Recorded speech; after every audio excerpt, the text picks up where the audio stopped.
ever, ever, ever transfer your home to your children now during your lifetime. This is massively, massively important. Now, 9 times out of 10, you think that you're transferring that property, as it were, to your children as a way really of mitigating your inheritance tax liability.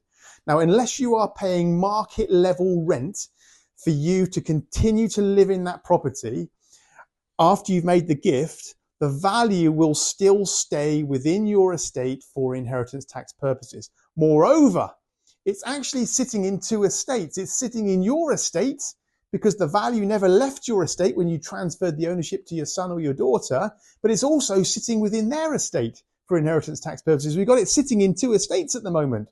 Absolutely bonkers. Second reason, you've lost complete control of the property. You don't own it anymore. It belongs to somebody else. That in itself is an issue. So let's say, for instance, I had this situation with a client that's, just a few months back. Let's say, for instance, you've transferred the ownership of your property to your son, your daughter, and now they're starting to go through a divorce.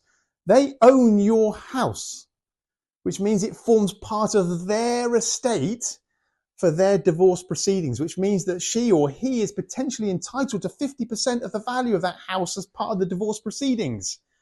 We don't ever want to gift the house, ever, because of all these things.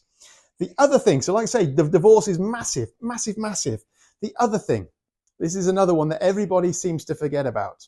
If I transferred the ownership of my house to my son now, and I continue to live in it, and it wasn't his main residence, and I passed away, okay, when he then goes to sell the property, he's going to be hit with a capital gains liability because it's not classed as his main residence. It's classed as a second property to him.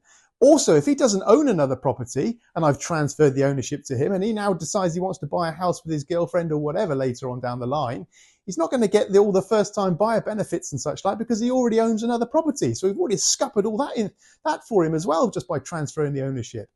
Like I keep saying to you, never, ever, ever transfer the ownership of your main residence to your children during lifetime. There's other solutions. And again, if you want to know what those solutions are, obviously look at the other videos or message us on the telephone number above, WhatsApp us on that number above, as it were, and let's have a conversation.